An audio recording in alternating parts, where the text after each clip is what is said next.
This is TWiT. Hey, thanks for tuning in to TWiT, your tech hub for intelligent, thoughtful conversations. If you want to take your experience to the next level and support what we do here at TWiT, say goodbye to ads and say hello to Club TWiT. With Club TWiT, you unlock all our shows ad-free. You also get exclusive members-only content. We do a lot of great programming just for the club members. You also get behind-the-scenes access with our TWiT Plus bonus feed and live video streams while we're recording.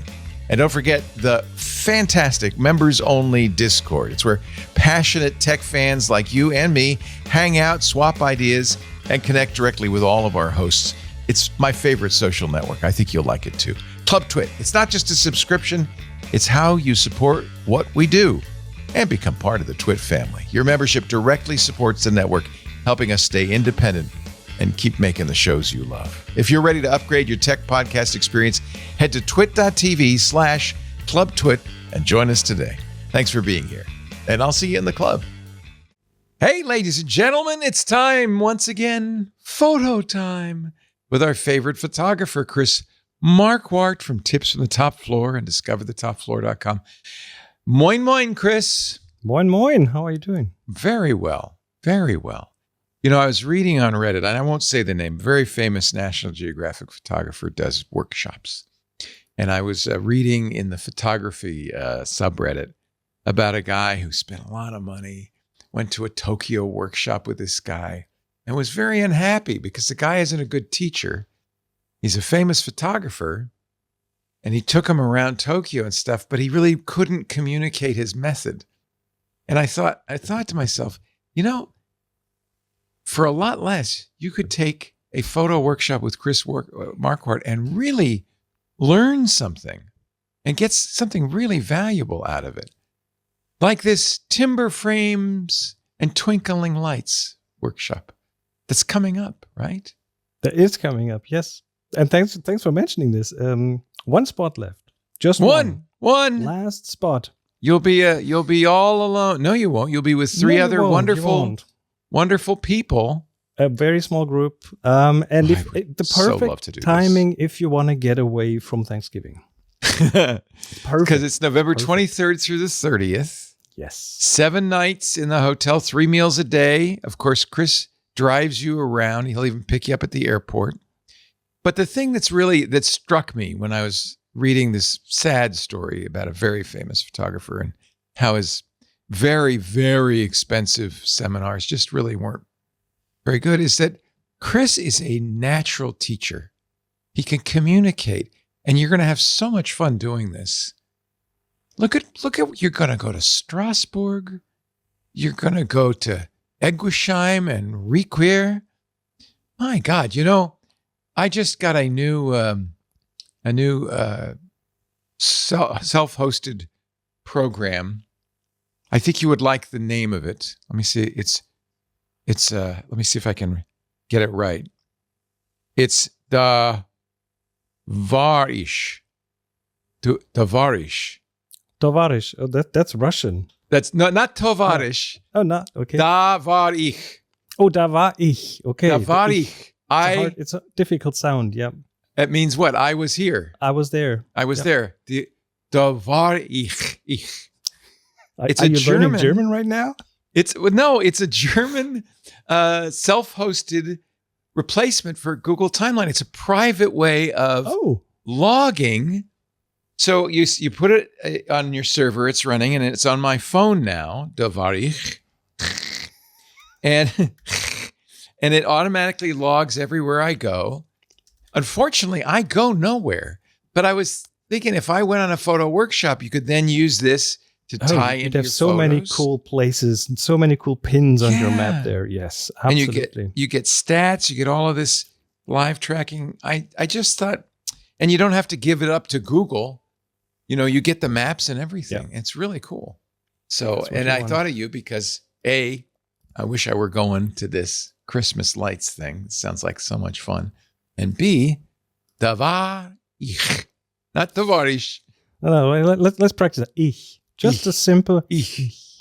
Ich bin ein Berliner. If you go, then you're more in the Swiss area. They speak like that. Ich Yes. Yeah. Anyway, hello, Chris. Good to see you. Hello, Leo. How are things in the Viewfinder Villa? Oh, very good. Very good. Lots of preparations going on for next year's workshops because we're doing a lot of local ones here in Germany. Nice. In the Viewfinder Villa and in different places around Germany. So it's lots of getting things ready at this point. Yeah. I'm actually glad you still haven't set up the Bhutan trip because it's going to take some doing for me to go. And so I want you to put it off until it's easier for me to go. I'll do that. But I hope you will do it. No problem. Okay. Not next year for sure. DiscoverTheTopFloor.com. I have a new way of showing us in the screen. Look at that. Yeah, the link at the top, that takes you to the Timber Frames one, and the rest is at this point in German, but it'll be bilingual pretty soon. Yeah, and you teach your workshops in both German and English, or just English? Depends on the ones that I do. I mean, there's local ones, and those are typically in German, but then as soon as they go a bit broader, the travel things that I'm also preparing for next year will, of course, be in English. Your English is perfect, of course. So. Oh, absolutely. And you have film workshops. That's great. Oh, and the gross format. Oh, how exciting! These are those large format cameras that Chris keeps. 4x5. You know what? This year, just last weekend, I did another one of these large format workshops. We had one in the program, and that one sold out in like a day or two, and we had to offer a second one. Large format. People are into large format photography. Fun. This is pretty so unbelievable. Fun. Discover the Top Floor. There's Chris and Monica, his partner, and then Boris, who is another teacher.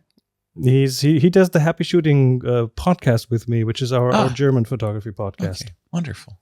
Yes. Das Team. I like that.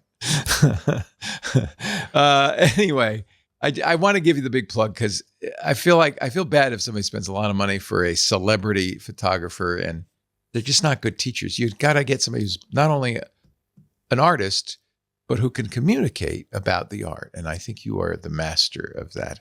Having Thank you done a very few much. photo walks with you and all of that. So, yeah. Thanks. Yeah. I appreciate it.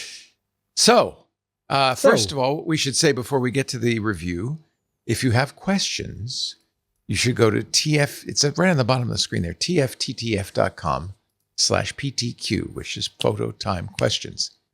TTF, tips from thetopfloor.com/PTQ. And I have to say, that sounds a lot like one of my passwords. tftf.com/PTQ, and leave your question. We have any questions for today, or should people get in there and ask them? We have one. Okay. And so there's room. There's room. Bring it on.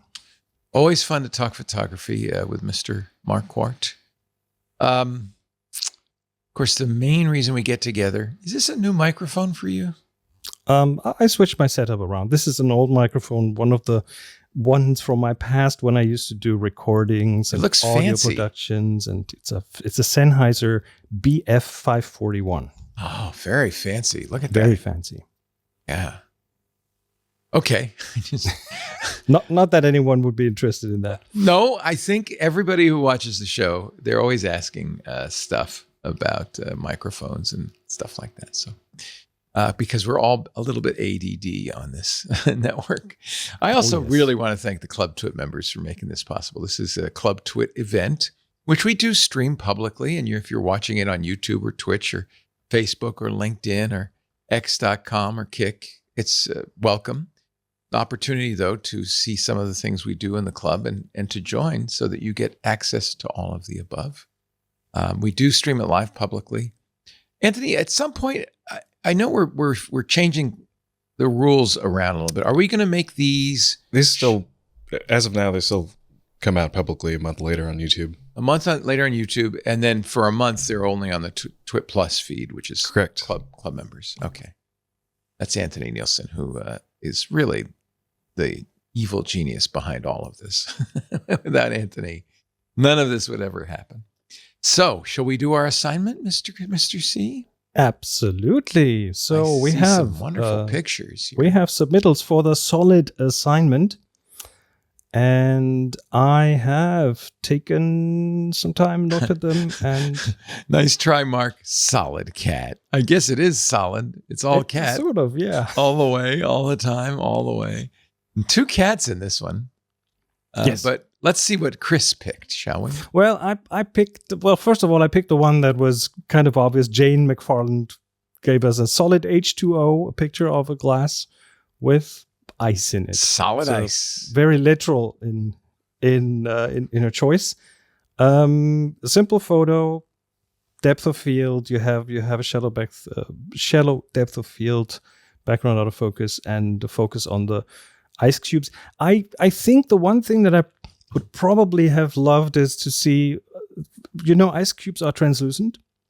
So how about shining some light on them from the back? Yeah. Just giving them some something a bit more sparkly, maybe.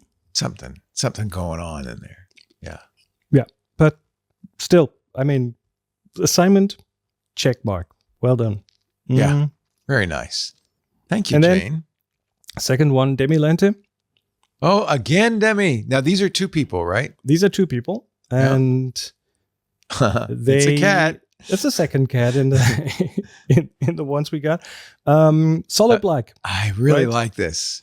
A void. It's a void cat.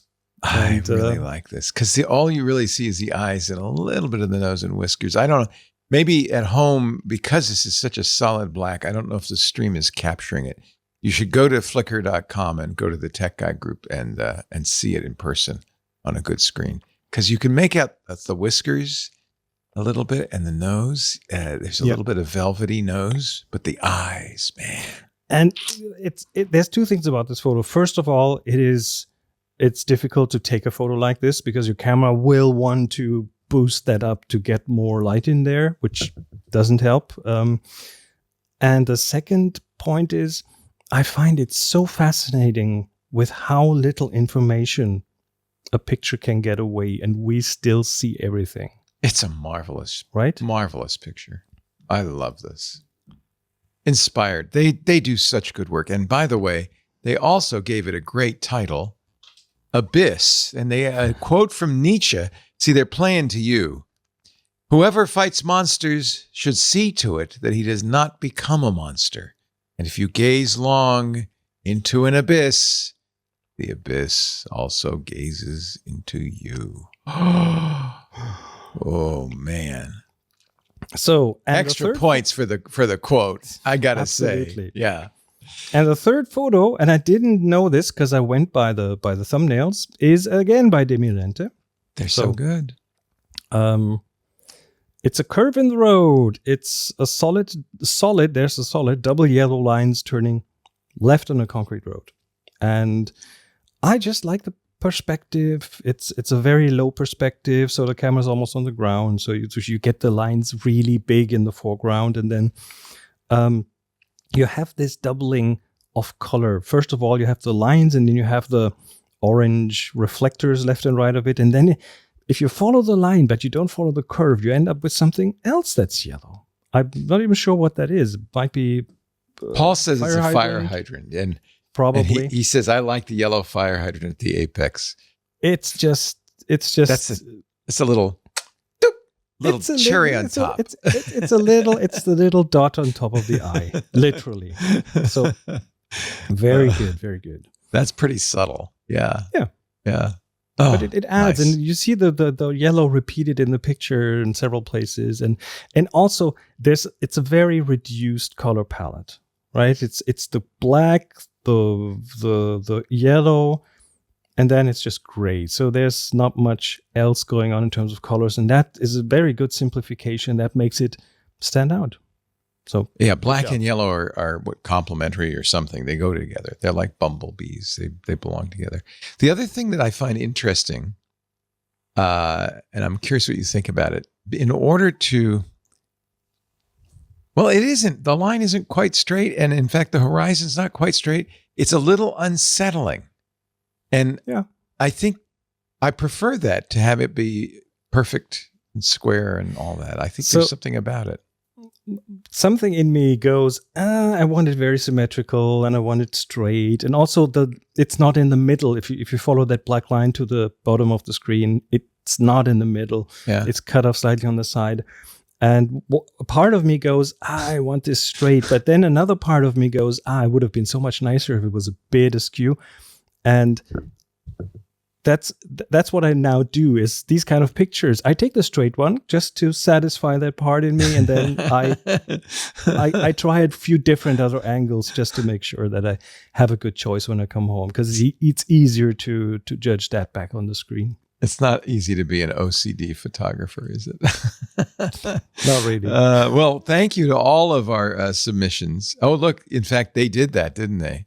Yeah. They took a number of shots. Oh, I didn't even see that. Look at that. And that's what you want to do. If you're out there and you find it something interesting, hey, go for it. There's no harm in just taking a few more pictures, and you might be happy later on that you did. You know, it's kind of fun to see all three of these because you see their process a little bit, and they make a choice. You see the choices that they make, and I think that's great. Same thing with Abyss. We have a book on the bookshelf. It's Contacts by Magnum.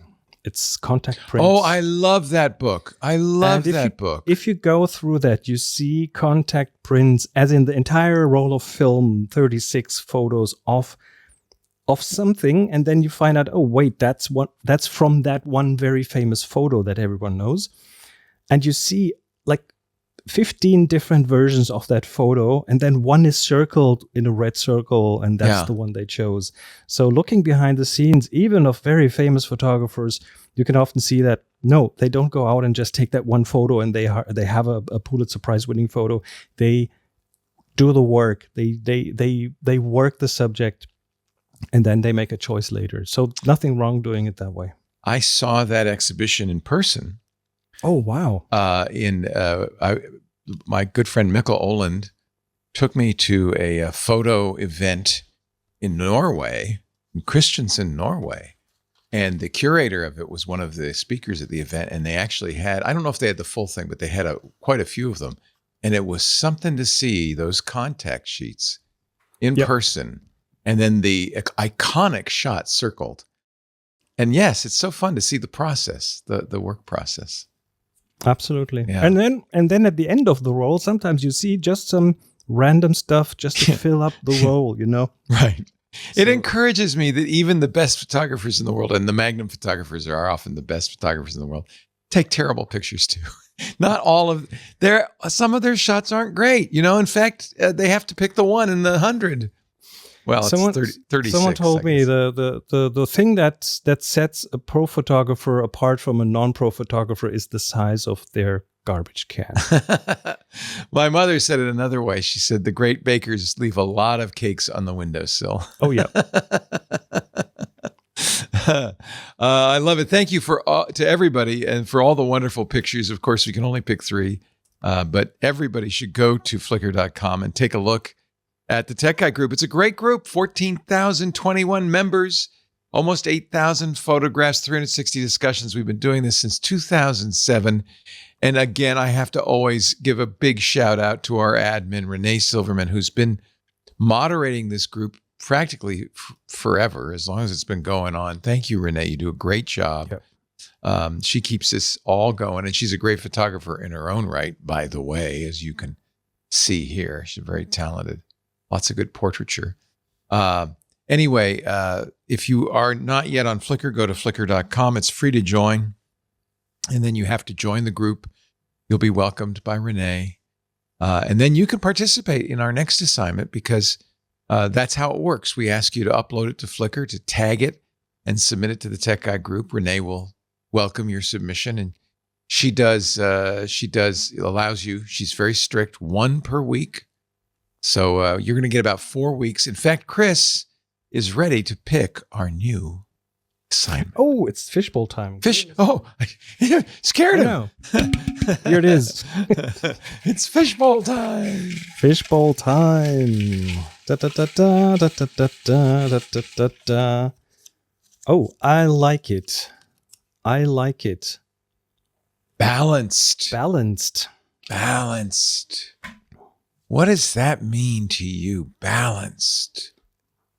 Oh, it could be so many things in photography, but balanced composition, something that balances, something that. Well, we don't want to say. That's the whole point. Is it's your vision, your idea, your creativity. So here's how this works. Take pictures. They have to be new pictures. You can't take your old balanced photos. You have to get new balanced photos. Take pictures. It doesn't matter what you take it with, really. Chris, in fact, Chris doesn't look at anything. He doesn't even look at the name. He just picks them. And if he likes them, if it's the same people for all three, it could happen. Or, and he doesn't say, oh, that was done with a camera phone. No. In fact, I can think of many cases where a camera phone has been one of the picks. The camera doesn't make a difference. Seriously not. Doesn't make a difference. Did you notice we didn't even look at the camera exifs? I do actually behind the scenes, but I don't tell you. So balance. So you're going out, you're looking around, you're keeping in your mind, the back of your head. This is an excuse to really just go out with your camera or your phone, whatever camera you use, and take pictures and think. It's a whole different experience to go out with something you're in mind, with an assignment. And Chris taught me that, go out and look for a color and just make that day be about that color or whatever. In this case, make your day be about balanced. You'll come home with, I'm sure, some wonderful images. Pick one, tag it TG Balanced for Tech Guy Balanced. Upload it to Flickr first, then you can tag it and then submit it to the Tech Guy group. And if you make that your day motto, there's a very good chance you come home and you have a really hard time choosing the best one. Yeah, you'll have some good ones. Yeah, I think this is right. I think this is why this works. The Tech Guy group on Flickr. We would love to have your submission. All right, Chris, we have news. We have a few news. News. Let's see. I just briefly want to talk about the Nikon ZR. I made you talk about that last time. We talked about this last time, but interesting things have come out since, and one is that the ZR was in development before the Red acquisition. Oh, that's interesting, because I really thought this was their first Red. That's what I thought. Yeah. That's what I thought. But they had. I mean, of course, the moment Red was on board, they threw everything behind it to make sure it's. Nikon bought Red last year, and Red was very well known, of course, for their high resolution, very sophisticated video cameras. So is this a video camera or a still camera? It's targeted towards video, and it's a cinema camera. It has good resolution. I think 6K. It does.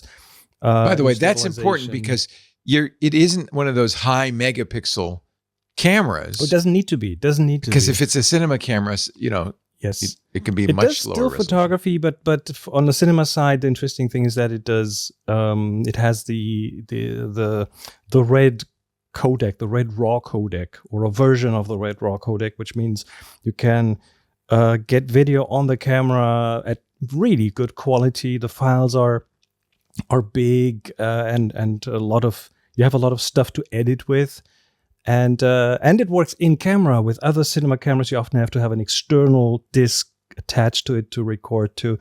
This one is all in camera. It also doesn't really overheat, which some other video cameras tend to do when it's hot outside. So the interesting thing again is they apparently had that already in development when they acquired Red, which is interesting.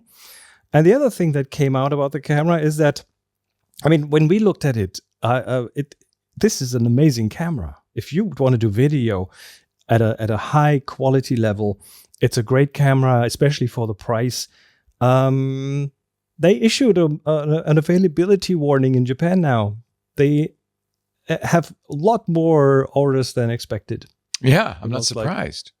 This isn't Nikon's first cinema camera, right? I mean, Canon's done really well with this. Sony's done really well. I'm using Sony cameras right now. And Nikon has, the ZX? Is that a cinema camera? That's ZV. But this is the first with Red, I think.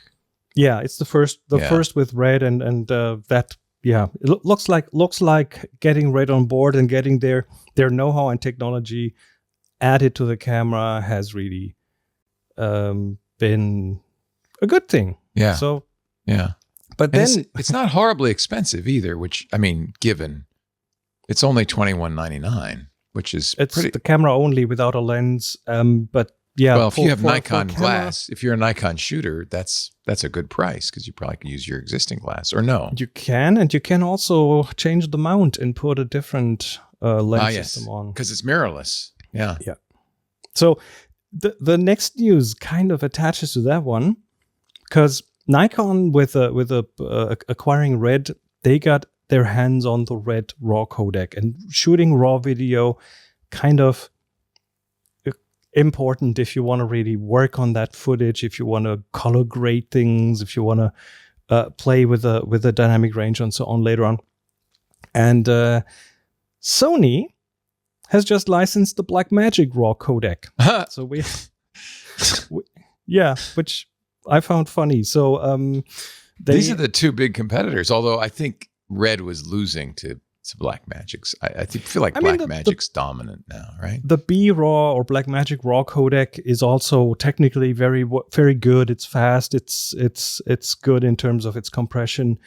And what Blackmagic also has is they have DaVinci Resolve. They have an editor which is very capable. Even in the free version, it's very capable. A lot of people start off now with DaVinci Resolve, and they have now integrated Blackmagic RAW editing in DaVinci Resolve. So interesting. Now I have FX30s. I'm shooting on FX30s. Can I update them to support the Blackmagic RAW? They will be among the first to get the Blackmagic RAW codec. The FX3 and which is the full frame the version. FX3, the FX30, and then 30. later the FX6 and the FX9 will also get the codec. So wow, what an interesting world we live in. It's funny because the camcorder was killed by the smartphone, right? Because everybody had a pretty good video. They didn't need camcorders anymore. They had a pretty good video camera in their phone. But and of course, there's a high-end market, the cinematography market, like the Alexas and so forth. But this kind of hybrid still camera that does video suddenly took off, and I think it's a pretty big category now. And of course, they barely do stills anymore. I mean, they're really now about the cinema cameras are really about video entirely.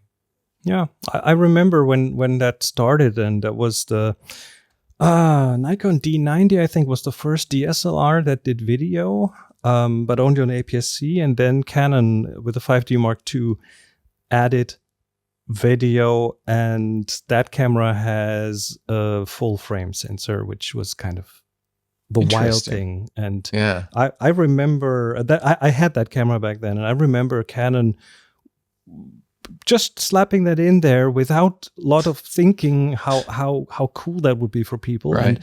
And they had it in automatic exposure, so it wasn't as flexible as now, where you can choose the shutter speed and the ISO and the frame rate and so on.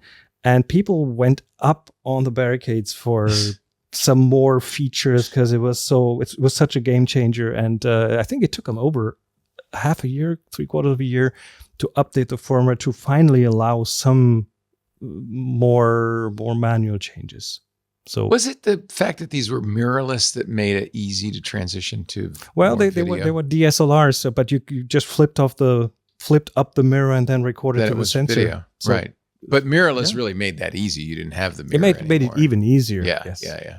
Absolutely. I remember, I gave Henry my Canon 5D Mark III, I think it was, because I wasn't shooting Canon anymore. I'd moved to Sony, so he got all my Canon glass and Canon.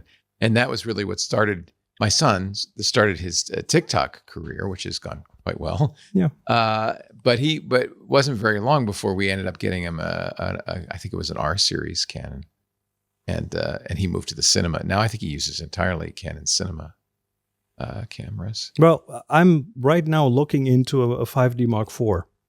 That's my webcam. Really? Right now. Yes.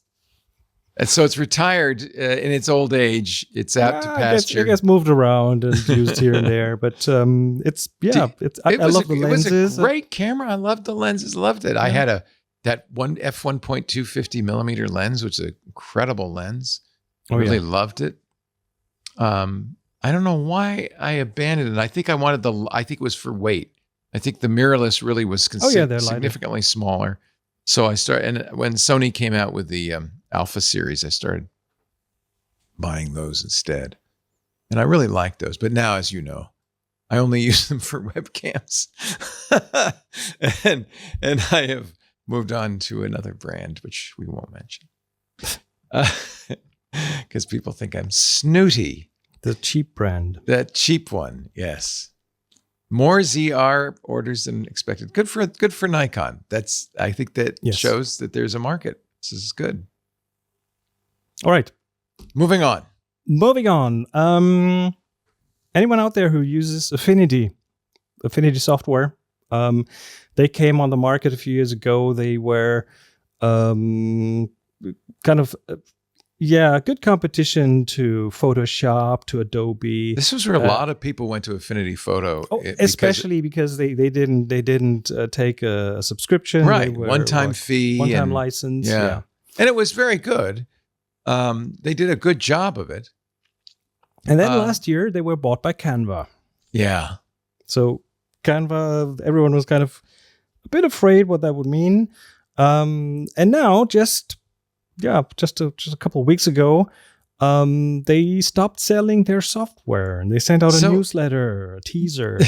This was interesting because I saw this when it first happened, and there was a lot of speculation that it was an accident, that they didn't mean to give away their software, because basically you would download it and then it would say, okay, it's $30 or whatever, but then you would go there and it would $0 and you'd get it for free. And people thought this must be an accident. So I didn't mention it on Mac Break Weekly. This was a couple of weeks ago because I thought, well, if they didn't mean it, I don't want to. Well, but they did. The thing is, they sent out this newsletter. It's just a teaser, no meat, no nothing. It's just true creative freedom is just around the corner, October 30. So they are coming up with something new. So getting these Affinity programs for free maybe isn't such a good deal because it's going to end up the thing is, you can't get them at all anymore. They stopped selling them right now. So they're not even downloadable anymore.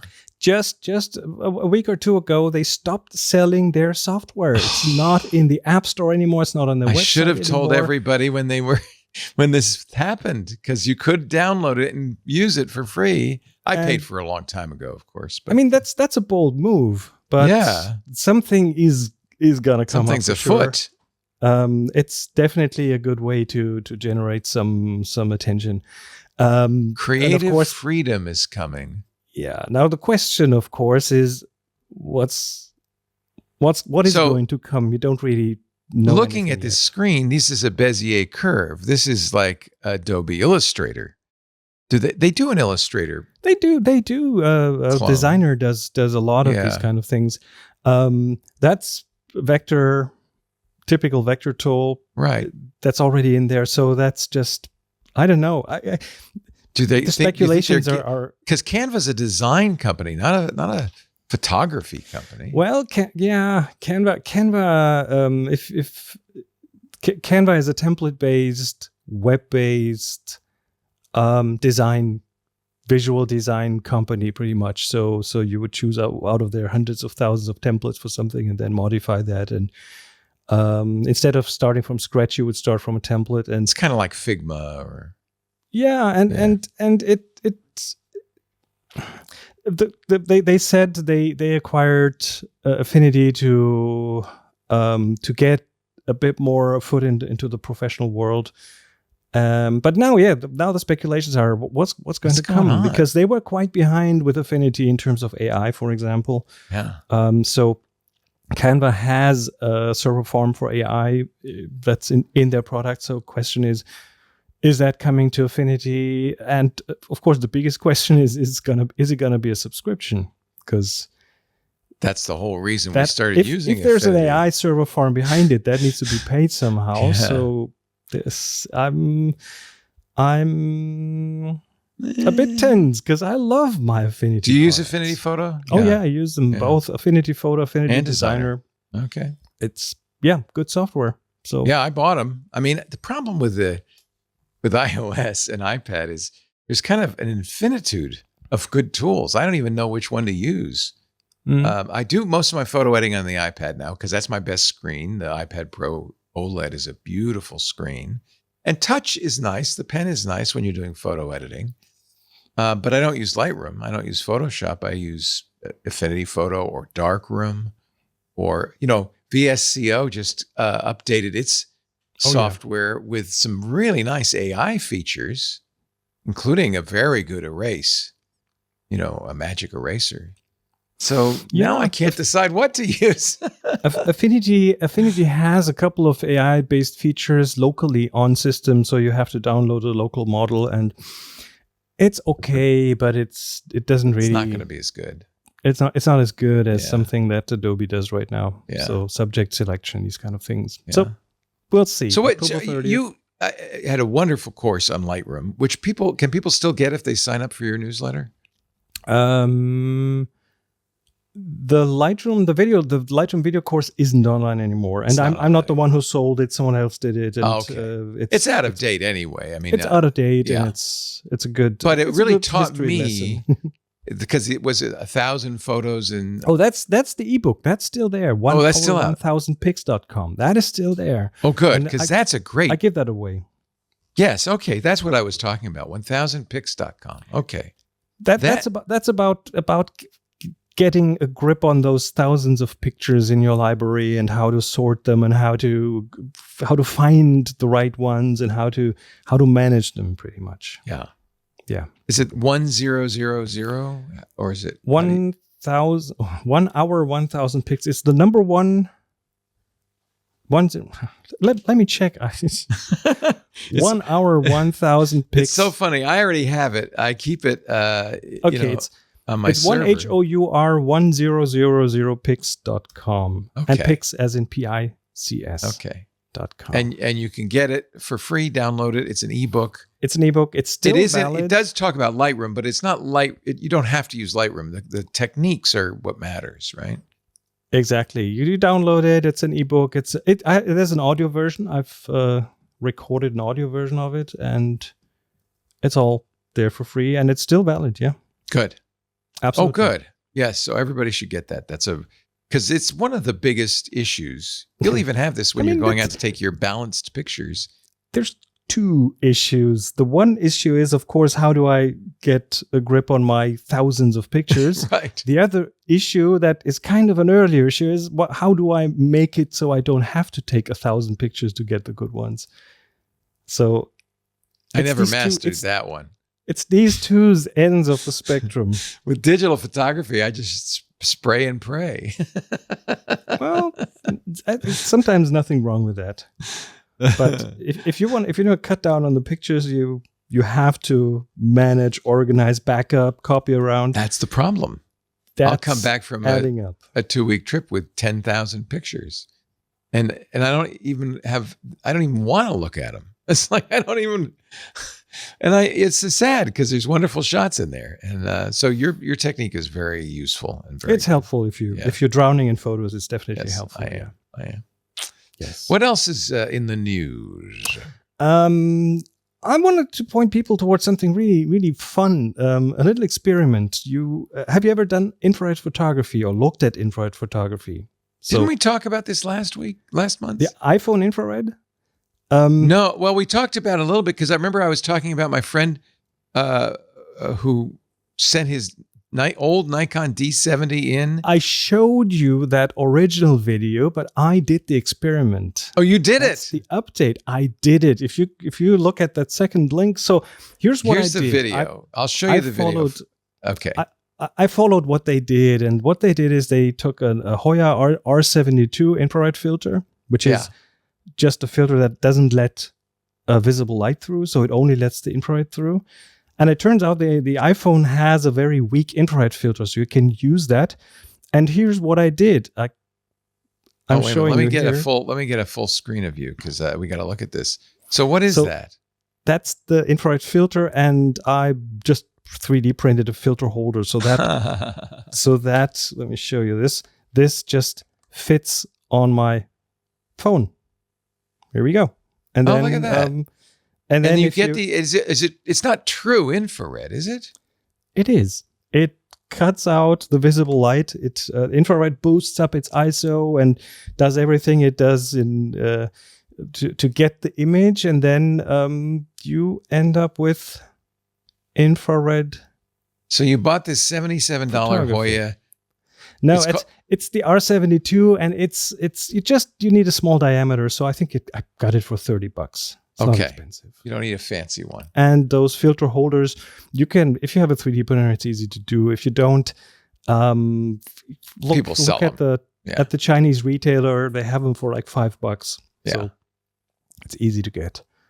And if you look at that second link I sent you, that is what I filmed through the iPhone in the garden. So look at that. So green gets this kind of glowy white. Plants turn white. Plants turn white in sunlight. And it's just amazing. That's called the wood effect. And it has something to do with how light interacts with the I think the chlorophyll in the leaves. So you have these meadows that looks like a snowscape. You have to do some work on those photos. They come out quite red, so you have to invert some color channels and do some corrections on them. But look at that. This is in summer. It's so gorgeous. Just amazing what comes out of this. And it's really a cheap experiment. So doing that with a $30 filter and a little 3D printed adapter, and the iPhone, no modifications required. Just put the filter on and then do a little bit of digital work. And yeah, I was really surprised how easy that was. So for me, that was totally worth it. Yeah, the Bruce Dale, the photographer I was talking about, did a very famous photograph of Arlington Cemetery, National Cemetery, in DC for National Geographic. And because there was all that green lawn, it was a very eerie, ethereal, photo. Yes. Very famous photo. Yes. Yeah. Wow, that's cool. So you too can do that. You can. Nice. Yes, you can. All you need is you can. Is it? That's not the Bear filter, is it? That's a different. Is that the filter that you Again, it's listed in on the video. No, the Hoya is, but I mean in a digital camera, there's a filter that I think they remove. And the reason it works with an iPhone is because the infrared filter in the camera of the iPhone is weak. It's not a very strong infrared filter, so it lets some infrared through. Wow, that's crazy.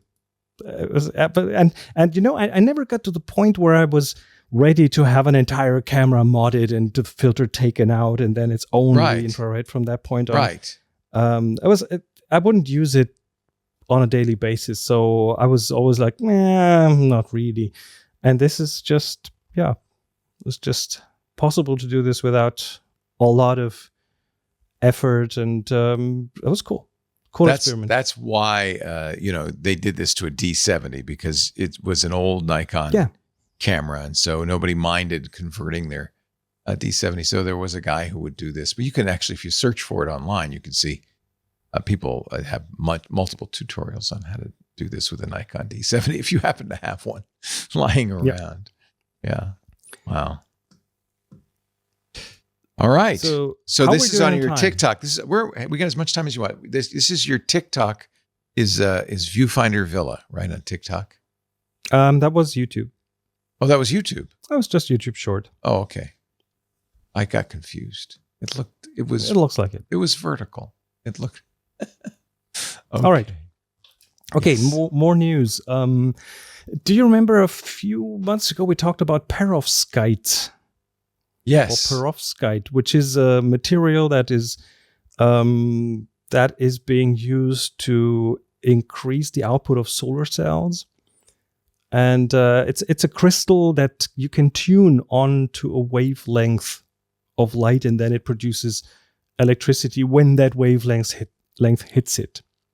And the thing they worked on in the lab was to work on an image sensor based on perovskite, which means you have red and green and blue sensitive perovskite layered on top of each other, and all the other wavelengths go through, so you don't have the problems that other sensors have that try the same kind of principle.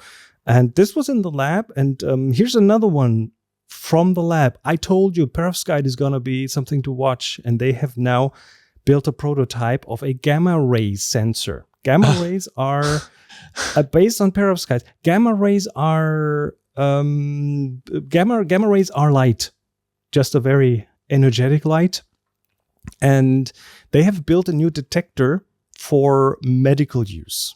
So we're talking about, I don't even know where you use gamma rays, but some imaging thing in medicine is based on gamma rays, and they always have the problem that it's kind of hard to detect them, so you have to work with high doses and long scans. And they have now built a detector that allows for shorter scans, lower radiation doses, and better resolution. Wow. It's not clinically approved yet. It's still in the lab, but they have pointed out a commercialization path. There's also still a few hurdles to overcome, but this is looking really interesting. So just imagine you get a scan of some sort, and instead of it taking, I don't know, half an hour, it'll be done in 5 minutes or something. And perovskites seem to be the key to make this possible. Wow. So they tuned them for gamma rays. And I'm still telling you, keep an eye out for the perovskites. It's a breakthrough. Wow. This is a perovskite camera, and it can be used for a form of tomography. Yes. Very interesting. Very interesting. SPECT, single photon emission computing tomography. Crazy stuff. Yeah. So that's, again, I see this in a few years to be in just regular cameras. Really? What would you use it for? Well, the thing is, have you heard of the foveon sensor? Where Yes, I remember this. In normal yes. Bayer array sensors that are in most of our cameras, you have red, green, blue pixels next to each other. Yeah. And a foveon sensor layers them on top of each other, like film. This was going to be a big layer, breakthrough at one point. A green point. layer, a blue layer. But the problem is with current technology and silicon-based sensors, it's not translucent. So the light has to go through it, and it gets fainter as it goes to the lower layers, which is typically the red layer. So you end up with issues with high ISOs, with low light, and so on. And if you have a material that's light sensitive to a specific wavelength, and it's translucent for the other wavelengths, it means you can just layer them on top of each other, and they won't be in each other's way. And that's kind of the cool thing. So I'm telling you, 10 years from now, what a world will be there. What a world.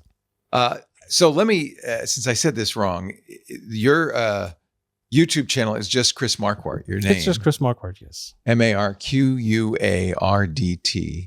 And if you go to the shorts, you'll see the very first short, at least as we're talking today, is the shooting infrared. And there's so much crazy non-photography stuff on there. So you'll nothing embarrassing, but don't expect insight into Chris's life. Don't expect high quality photography content. This is not where you put your good stuff. Is that what you're saying? I put everything there. Let's put it that way. Okay, everything good and bad.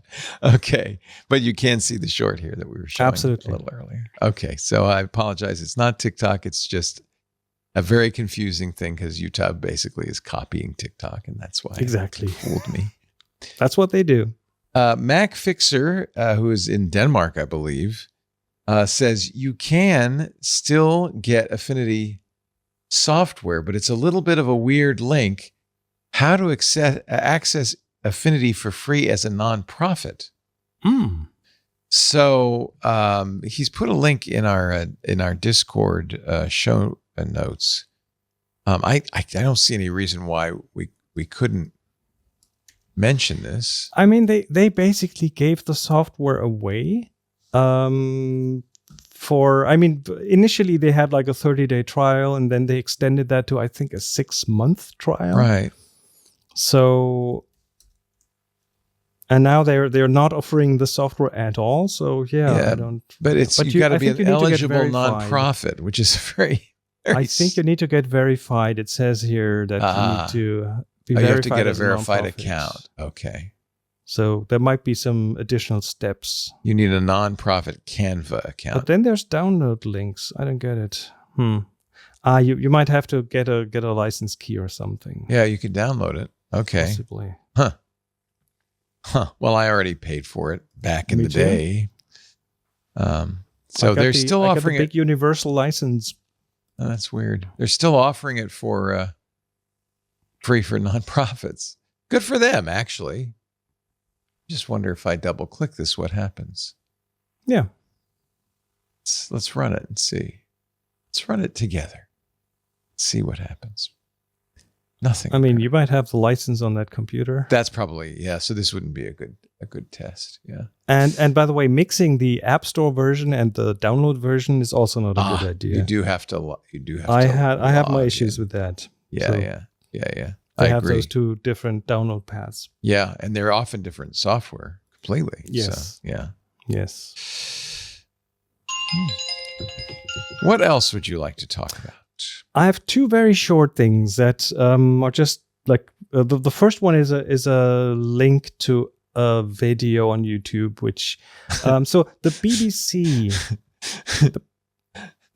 the BBC has a YouTube channel that's the BBC Archives channel, where they unearth interesting short documentaries and pieces from 50 years ago or older. And just this thing made the rounds in photography circles. It's a short 10, 15-minute documentary about the Gandolfi brothers, which from 1974. 1974 in Great Britain. And they made Gandolfi large format cameras. We're back to large format here. Out of beautiful wood, too, it looks like. Well-known cameras, very famous at their time. You can now get them for you'll still pay a couple of $1,000 for one of those.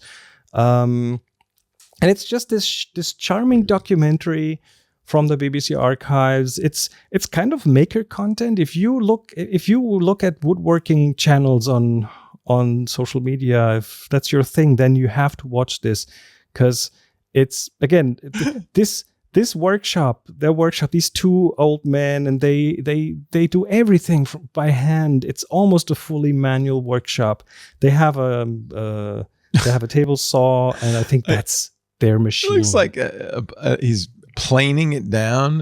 Yes. It's hysterical. It's all manual. It's wonderful to watch. Beautiful, these beautiful cameras, and they're beautiful cameras, and Mr. Gandolfi narrates the whole thing and tells you what he's doing, and it's like today's maker content, woodworking content, but from 50 years ago, and it's just glorious. I love it, especially as it's about large format cameras. Your favorite topic. Look at this.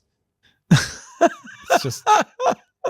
And you know what? These are artisans, and look how they're finishing it now. Oh, it's beautiful. It's just wonderful. These must be gorgeous. Oh, look at these. Oh. Now, do you have anything as beautiful as that? I have a Chamonix, which is, it's very similar. Very similar. Is it wood? Yes, wood and aluminum and carbon. It's a modern version of this.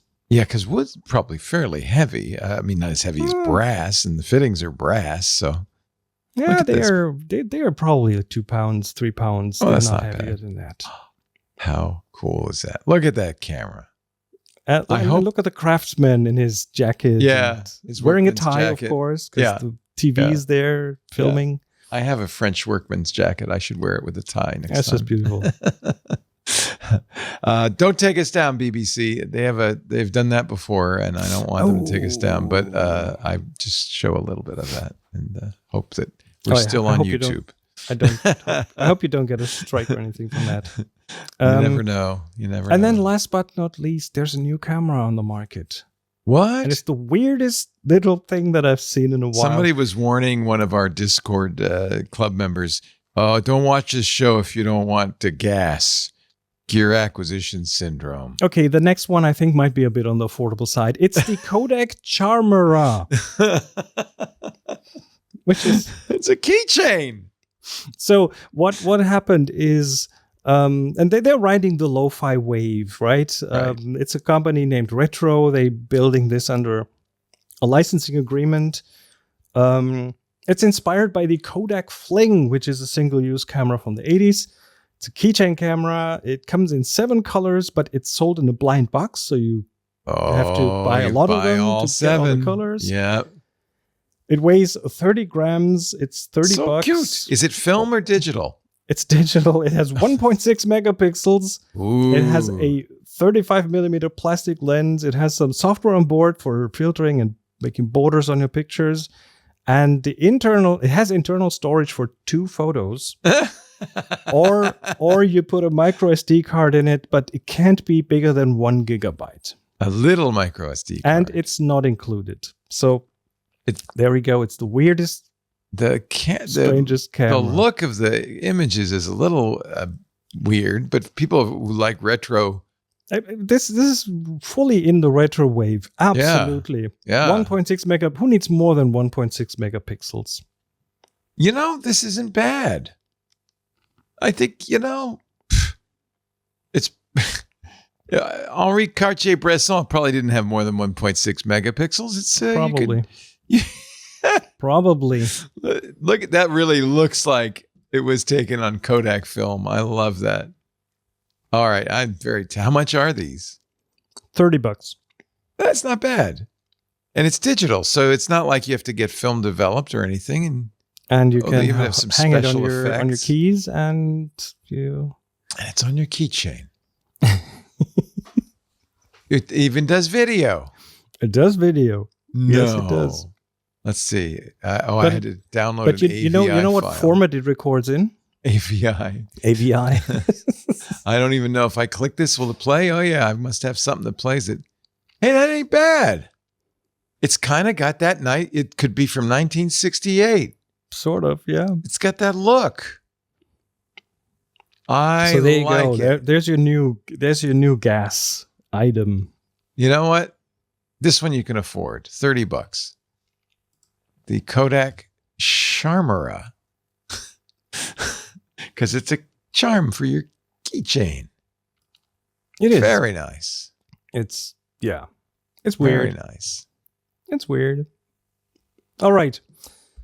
That was the news. We have 2 questions. Two. Count them 2. Let's do them. Let me pull up the chat first, and we can get that involved. So if you have some comments, go ahead. Read those questions. Well, the first question is by our friends Demi Lente. Oh, hello, Demi and Lenti. Do we know what their real, is it one person's name Demi and one's name Lenti? Or? I don't think. Lente is, I think, lens in Spanish. And Demi is half. So 2 half lenses make 1. Probably. Oh, that's clever. Okay. All right. They're asking, is it worth buying a new SLR lens in today's market? Both the Sigma and Tamron are over $1,000. SLR versions are all old models. Development is going toward mirrorless lenses. We're still using a 5D Mark IV with plenty of accessories, so the change would be rough. Our Tokina might have given us its last shot. That's what they shoot on is Tokina, huh? Why not? Why not? So is it worth buying a new SLR lens in today's market? Why wouldn't it be? Why wouldn't it be? I mean, you can adapt it. You can adapt those lenses to almost any mirrorless camera these days. And yes, they're bigger and heavier than the ones that you would buy for your mirrorless cameras, but I wouldn't discount them, especially as they're really good glass, some of them.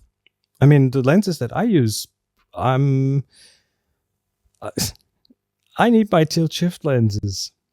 I can't find anything equivalent for a mirrorless camera right now. It's impossible. So for me, do you use them with an adapter? How do you use them? Yeah, no, it's the way I use them. An adapter would be counterproductive. It wouldn't work. It's just the way I use them. I use them handheld, and so you need a special camera. It's not just a lens; it's a camera. You need the camera to work with the lens. There were those tilt shifts that you had little screws, and they were cheap, and you would put them on a these adapters. Yeah, no. Don't do that. If you are used to a Canon tilt shift lens with a fine quality of the gliding metal pieces that are like really smooth. Yeah, those were not. And then like you try that. one of these adapters, which they do the trick, but they are very not quite as good. And do you have some tilt shifts on Flickr somewhere we can see your tilt shift work? Most of my landscape work, if you go to chrismarquardt.com/photo and almost anything that's a bit more wide angle. Our tilt shift. Our tilt shift, yes. No kidding. Let me pull up something here. You can tell us. Let me see. Go to the Ethiopia album. Okay. The one at the right bottom, the brown. The second from the that one. Yeah. So these are shot with a tilt. This is shot with a tilt shift. That's a tilt shift lens. So typically I think of tilt shift as that cartoony effect where it looks like it's a toy car on a street, for instance. The miniature effect is from tilting in the wrong direction, but you have to be in a certain position above something. Yeah, but you're not using it for that. You're using it for some other reason. I'm using it for perspective correction. It's like architectural, because when you take a tall building, it looks like it's falling. Right. On you, that kind now of there are also longer telephoto shots in there, but is that a tilt shift? That is probably the tilt shift. Yeah, these are great. So the lens quality is maybe a little lower for on a tilt shift. No. No? Okay. No. Tilt shift lenses have a large image circle because they need the space because you shift them around. So you need a bigger image circle, which means if you don't shift or tilt them, if you keep them straight, you're only shooting from the middle of the image circle. So you're going to get good quality. So quality is really good. Lens distortion. So this isn't your primary lens? My 24 tilt shift is often my walk around lens if I'm out there with my full frame camera. Yes. So Demi Lenti, in other words, you asked the wrong person. He's going to say you can never have too many lenses. I have to say, I shoot mirrorless. I shoot those Leicas. The Q2 is a fixed lens, so that solves that problem. You shoot with what you got. Yep. And I kind of like that, to be honest. It's a wonderful lens. It's a good Leica lens, and it's on a good sensor, and so it's a very nice camera. And the other, I shoot the M11. I bought my Braille lens, and I don't ever want to use anything else. I do have a very nice 50 millimeter aspherical f2 Leica lens, but I hardly use it now because I got the f.0.9 lens, and it's so wide and it gets such interesting shots that I can't. It's my version of the tilt shift. I can't put it down. And in the end, it's just a stylistic choice. There's no better or worse. It's just what suits your photography, what helps you tell the story you want to tell. I think you gain a little advantage, Demi Lenti, and I think you've had that advantage with your Tokina of having one lens and saying, this is our lens. You're not futzing around with your camera bag and 18 different lenses and trying to figure out what's the best lens for, today's shoot or this image. And that can really slow you down. And also, I think, confuse you. Look at this shot. What a great shot. Those colors are incredible. Is this your tilt shift? That, not sure. That might be a 50 millimeter. Is there a bird in there? Oh, look at that. Wow. That's a long lens. That's not a tilt. Yeah, I can tell. Yeah. That's a telephoto lens. As is that, probably. That's also one. I wasn't very close. It was hot. Yeah. Yeah, too hot. That's a tilt shift again. Yeah. But you keep them straight on most of the time. You don't tilt it. I shift it mostly. Oh, you do? I fix falling lines. So when you know there's a building in it or something square. If I want to keep things straight, as in verticals in architecture, then it's shifting time because so you're looking through the viewfinder as you turn those knobs and you're watching. The thing is, I don't even turn the knob. I have it unlocked and then I just push it where it needs to be. Just push the lens. I just push the lens up and down. So that's why an adapter wouldn't really work for me, because I need this flexibility. It's a quick process. Took me a while to figure out, but it really it changes my photography in a pretty fundamental way. See, Demi-Lenti, they have an eye. It's obvious. We've shown so many of their images. Absolutely. They know what they're looking for. They know an image. And so the camera is secondary. Why wouldn't you get a DSLR lens? You have a DSLR, I presume. Are they thinking maybe they're not going to always have this body? They're going to get a different, I don't know what they're thinking. Possibly. I mean, if you have a mirrorless camera and you want a lens that you don't have to adapt and that you want to keep kind of small, then getting a native lens for that format is going to be helpful. But there's nothing wrong with just using what you have and putting an adapter on. Choosing a lens is always an interesting subject. Yeah. Because it is. But the thing is, I've never in my life have I bought a lens and became a better photographer. It's never happened. Never, ever. I was often disappointed because I know that it's not going to make me a better photographer, but of course you buy a better lens and you go, ooh, awesome. And then you take photos and they are as boring as your other photos. It doesn't really help. But if you only had one lens, if I only had one lens, it would be a 50 millimeter. Yeah. Or maybe a 35. Just a little bit of a slightly wider one.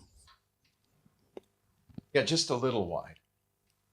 And this is a crazy lens because the aperture is so wide that I actually have to put a filter on it, an ND filter.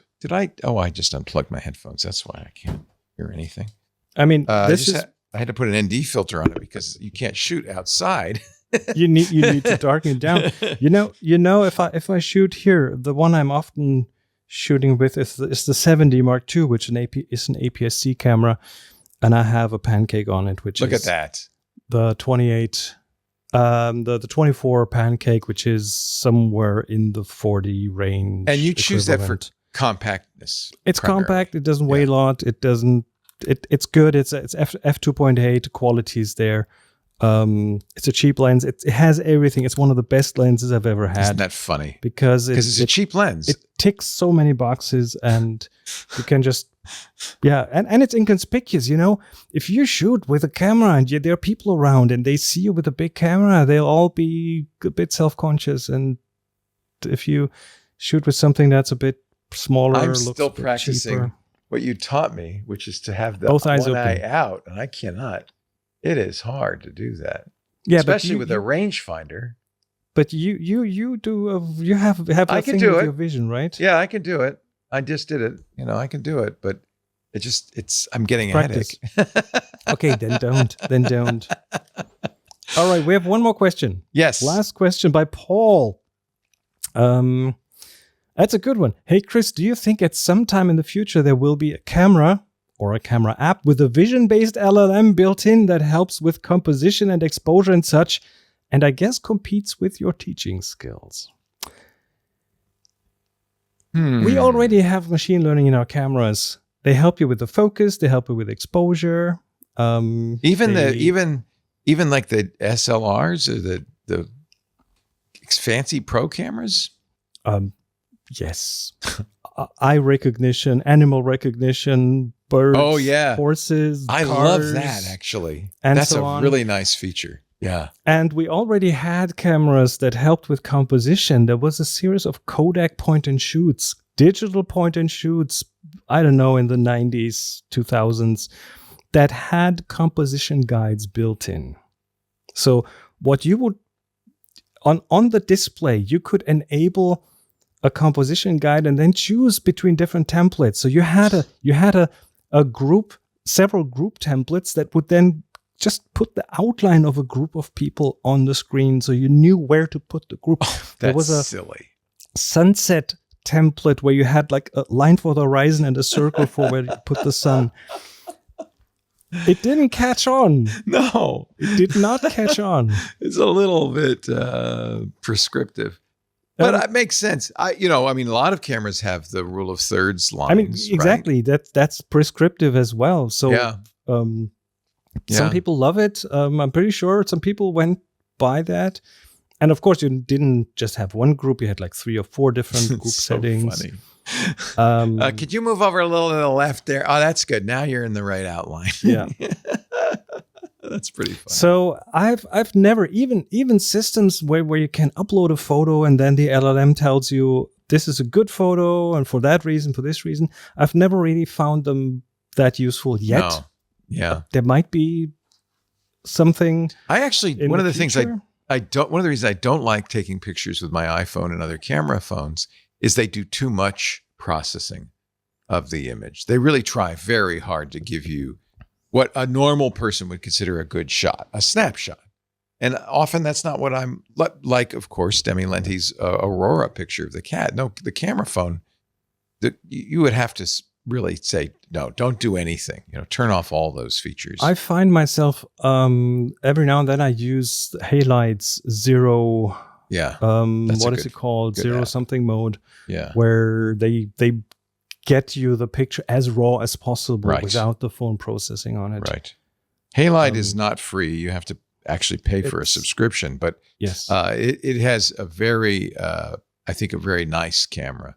See, you could tell I don't use my phone for a camera much because I have a wallet case, and of course, it immediately blocks the lens. But the Halide app could be your default camera app the way the iPhone works now. So if you wanted to do that, there's so many good apps though. There's that Adobe Project Indigo, which Paris Martineau just loves. Doesn't work on iOS 26, unfortunately, yet. Yep. There's Blackmagic has a camera. Adobe has a couple of cameras. They have a Lightroom camera. They have a Photoshop camera. There's some really good cameras out there. You don't have to use a stock camera. And yet, I just feel like smartphones, they are doing so much because... But you now have one of the best camera phones in your pocket. Well, that's the nice thing is it's always with you, isn't it? And it has some really good cameras in it. Yeah. Yes, the processing is an issue. That's one of the reasons we see a lot of young people going back to digicams, to era 2000s, simple point and shoots. But you can make that into a point and shoot with not much processing if you use the right software. I took a big chance when I went back to visit my mom because I thought, should I bring my Leica and bring a really good camera? And I thought, I'm going to take a chance. I just got the new 17 and I thought I can get some pretty good. And you know what? I got everything that I wanted out of it. And I was even able to unobtrusively, I told her what I was doing. I said, let me shoot a video of you. I don't know if it's the last time we'll see her. She's 93. And I thought I would like a video of her talking to me. I also took a picture of, I'll show it real quickly, her hand in mine, because I just thought it was the hand of experience. And it showed, so nice. It just showed our love for each other. And yeah, that's because I had it in my pocket. I wouldn't have worked as well to whip out a big. And then in the end, it doesn't really matter what you took a picture with or how it is processed. It's about what it makes you feel like. Exactly. Yeah. So it was. I knew it was a little bit of a risk. I thought, man, because the last time I went out there, I did bring the Leica, and I got some wonderful black and white shots of her, and I'm very happy I did that. But I thought this time I'll just make it easy. But you also kind of that the getting this dedicated camera out, I think sometimes also just changes the situation. It chills the moment. Yeah, exactly. It does put the brakes on the moment. Yeah, she posed. She had to pose for me. And then if you have just a smartphone, it's just part of the part of being there. Of course, if you bring your camera, you have both. You have your smartphone and your camera, and you can choose how much do I want to chill the moment? How much do I want to get a great shot? Having the black, I like shooting black and white on that Leica Q2. That's kind of my favorite way to shoot, and I really love what I can do with those. So I got some nice black and white shots of my mom, and I'm happy to have those. I have some of my dad as well. Chris Marquardt, thank you so much. There is one more seat in his Tesla. One more. And it could be you sitting there in just a month, visiting the lights, the beautiful Christmas lights of the first Bavaria. week of opening of the Christmas markets in Black Forest and Alsace. Nice. Very nice. Just go to discoverthetopfloor.com, and you too could be. So if you actually go to the website and you look at the brochure, you can see the day by day itinerary. So Yes. it won't be a great mystery. And all you have to do is get to Frankfurt. I'll pick you up at the airport, and I'll drop takes you care at of the airport. rest. I'll take care of the rest. Timber frames and twinkling lights. And look, this is where Chris grew up. He knows this region. It's my backyard. You're gonna get a tour guide who knows the area intimately and a great photographer, and you're gonna be with two other fun people who are also dedicated photography. And I have to say that some of the best trips I've ever taken have been photo expeditions with photographers. They're wonderful people to hang around with and learn from. So that's going to be a lot of fun. One place left. Go to discoverthetopfloor.com. So you can't bring your spouse. That might be a benefit. Honey, I'd love to take you, but there's only room for one. There's only room for one. Love it. All right. Thank you, Chris Marquardt. We will do this again next month.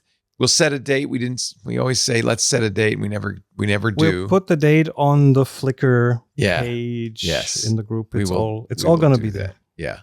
Because we had to change the date this time anyway, because we did it in haste.